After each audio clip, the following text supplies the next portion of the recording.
Nasa real estate ka ba? Insurance, direct selling. Nahihirapan ka na ba magbenta? Ay nako, kung ikaw nahihirapan, wag mong palalampasin tong video na ito. Dahil sa video na ito, tuturuan ko po kayo kung paano kayo bumenta ng doble. Gusto mo ba yon? Videos that will make you wealthy and debt-free.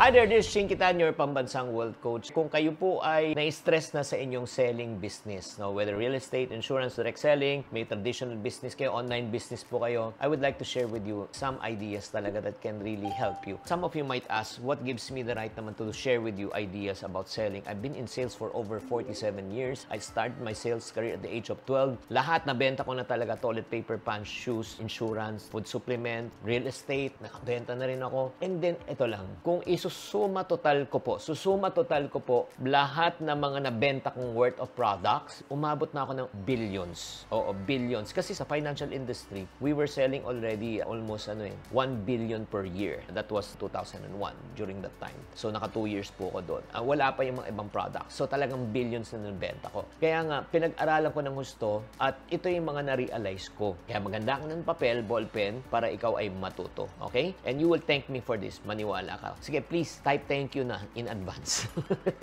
Number 1, grabe. Ito yung na-realize ko. Kung gusto mo talagang makabenta ng bonggang-bongga, whether offline or online, dapat tama ang target market mo. You got to identify the right market. Ito lang po ang reality. May mga iba kasi pagka tinatanong ko, ay sino target market mo? Sino binibenta mo? Lahat. Kamusta benta? Wala. You know why? Listen, if you try to sell to all, you will not sell at all.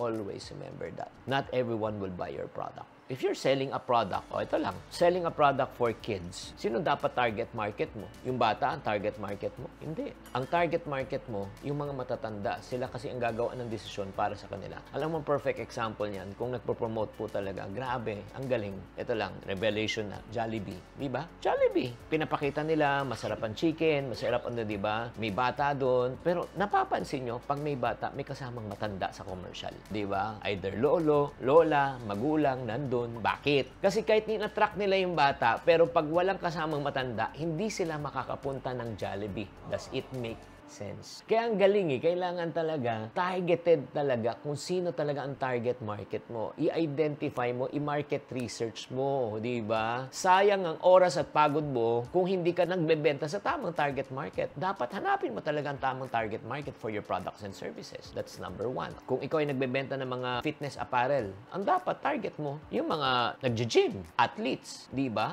Kung ikaw naman organic skincare, dapat tina-target mo yung mga tao na mahilig sa organic products. Hindi mo pwedeng bentahan yung mga taong hindi mahilig sa organic. Bakit? Ang organic products kasi is higher compared to the regular products. Kung ikaw naman nagbebenta ng mga tech gadgets, di ba? Ang dapat target market mo, millennial and Gen Z. Di ba? Sila kasi ang mga gustong mag-upgrade. Kung ikaw naman may mga pet supplies ka, ang dapat target market mo, pet owners, animal lovers. Agree?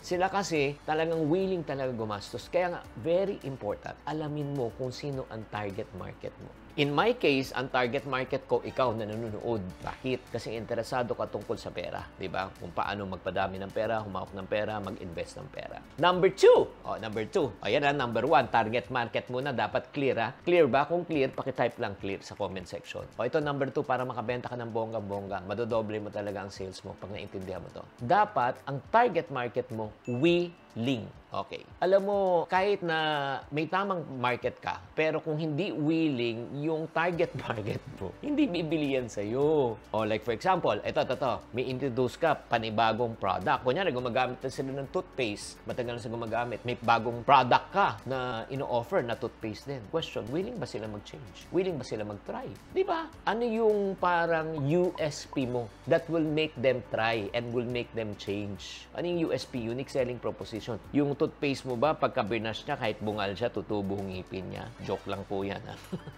Hindi, nagigets nyo? Di ba yung suklay na binibenta mo, pagka sumusuklay siya, kumakapal ba buhok niya? So, how can you make people willing to buy, willing to try? Yun eh, di ba? Or if not naman, kung nasa real estate ka, tanungin mo, yung tao ba, willing ba magkabahay? Kung nagbebenta ka ng sasakyan, willing ba siya magkaroon ng sasakyan? Kung ikaw nagbebenta ka naman ng financial products, di ba? Willing ka ba magkaroon ng peace of mind? Di ba? Actually, Actually, sa totoo lang pagdating po sa bahay, binibenta mo, hindi bahay. Ang binibenta mo talaga is security na darating panahon, meron siya matitirhan Pag nagbebenta ka ng sasakyan, di sasakyan binibenta mo convenience na anytime, pwede kang umalis, anytime, di ba, hindi ka na maghihintay ng public transportation.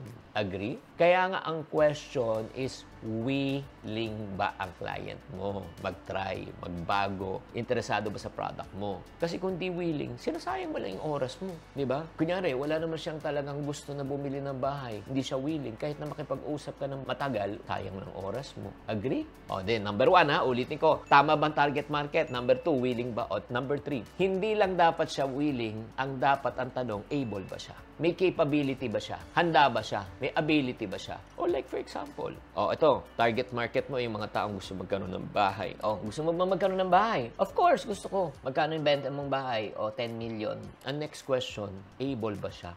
Can they afford the price? Are they able to meet the terms? Align ba yung budget nila sa gusto mo? 10 million na binibenta mo, ang sweldo niya, again, di naman sa pamamaliit ng ibang tao, minimum 15,000 a month. Paano siya makakabili ng 10 million na bahay kung 15,000 a month? Tama. Ang makakabili ng 10,000 a month, ang mga taong kumikita na siguro ng 150 to 200,000 pataas. Kasi, number 1, tama ang target market. Kung gusto niya, willing siya na bumili. Number 3, able siya. Agree? Alam mo, ito lang ang importante lang, no? Before you even sell, you need to learn how to ask the right question. Why? Again, the single most wasteful thing that you can do is to sell to the wrong prospect. Number 1, na hindi siya ang tamang target market mo. Number 2, hindi siya willing. Number 3, hindi siya able. Or if not naman, tamang target market, willing siya, pero hindi pa siya able, hindi pa siya time.